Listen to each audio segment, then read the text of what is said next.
The manager himself has to be aware of what is happening in the organization. He must be observant of the conditions, the employees under their charge, and the situation they are in. There are forces that determine the managerial leadership style that has to be implemented. We can assume three important determinants. Number one, the managerial orientation. A. The manager himself knows what he wants. He knows his tendencies and preferences. He knows his own behavior and characteristics. He can define his own personality and his traits as a person.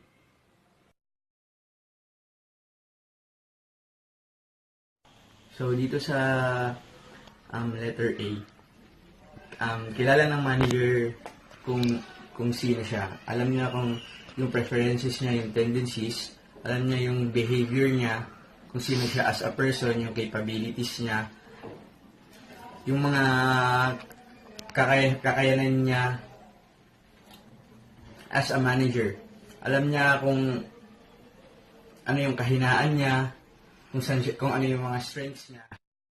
Letter B. He must be people-oriented and he believes in the capabilities of the persons under him.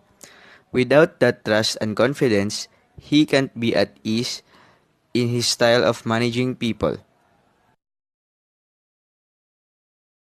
So, dito naman sa letter B, sinasabi dito, dapat daw ang manager ay maging people-oriented. So, kailangan marunong siyang makisama sa mga mas nakakababa sa kanya. Kailangan alam niya kung paano sila i-handle. Tapos kailangan may tiwala din siya, may self-confidence siya sa mga taong pinagbibigyan niya ng task, kung ano yung gagawin sa mga taong nasasakupan niya. Letter C. He must know his capability to take the risk in decision making. He must have confidence in himself to assume responsibility of leadership. It is his prime task to manage people towards set goals. So, dito sa letter C, kailangan daw ang manager has the risk on making decisions. Kailangan may lakas siya ng loob, sumugal para gumawa ng mga decision sa mga bagay-bagay.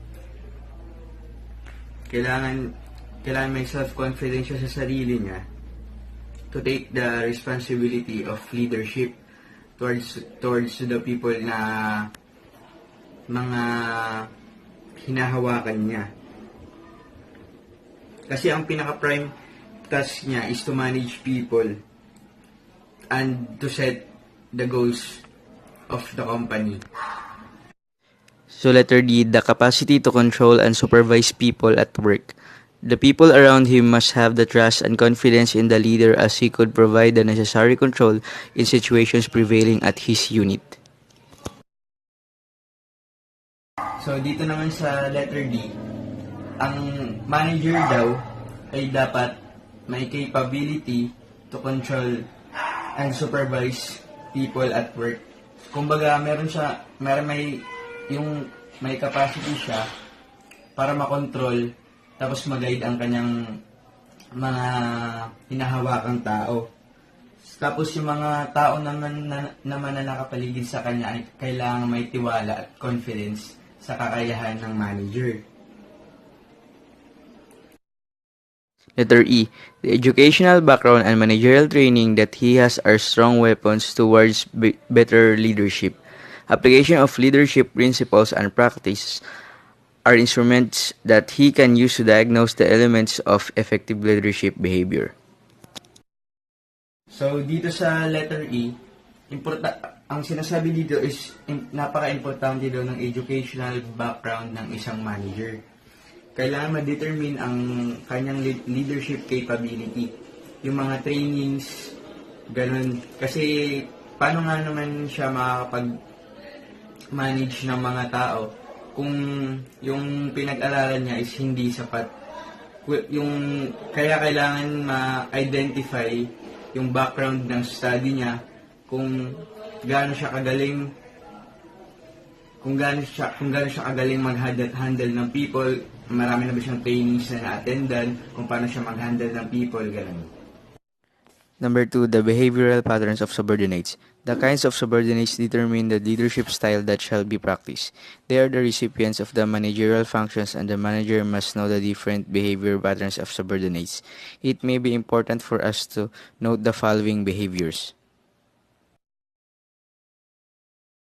Number 1, Theory X behavior pattern. Letter A. The average human beings have an inherent dislike for work and will avoid if it's possible. Letter B. Because of their dislike for work, most people must be corrected, controlled, dictated on what to do. Letter C. They must be threatened with punishment to get them to put for adequate effort towards the achievement of organizational objectives.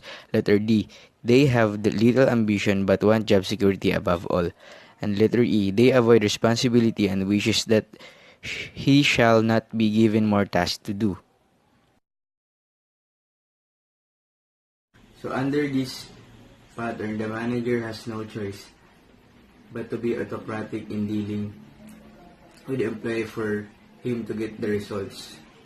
So, kailangan niya yung strong personality or strong hand para makakuha ng magandang result.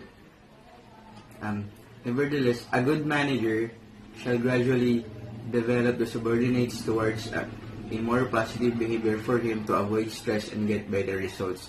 So, kailangan ma-avoid niya yung stress para makakuha ng ng magandang feedback, magandang results. So, it will take time, courage to do it.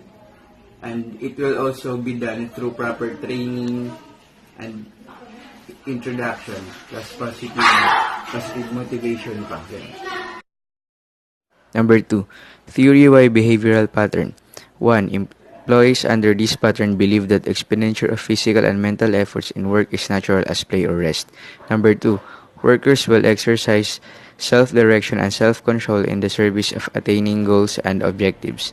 Number 3. They believe that rewards are associated with individual achievements and in contribution to group goals.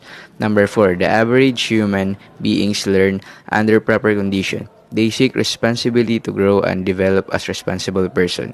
And number 5. They exercise a high degree of imagination, ingenuity, and creativity in the solution of organizational problems. 3. The working environment. The third element that determines the managerial leadership style is the work environment itself. It refers to the total work in the organization and the environmental setting where the manager operates. It pertains to job structure, the amount of technology in the transformation of goods or services, the influence of the top management in decision making. So, dito sa number 3, pag sinabing the working environment, ito yung the workplace itself. Dito nila ginagawa yung work nila kasama yung mga technology, kasama yung mga kagamitan nila para sa kanilang product. Kasama din dito yung mga taong hawak na managers. Dito nang nagaganap yung mga processes ng mga products, yung mga tasks ng individuals dito ginagawa sa workplace itself, sa environment.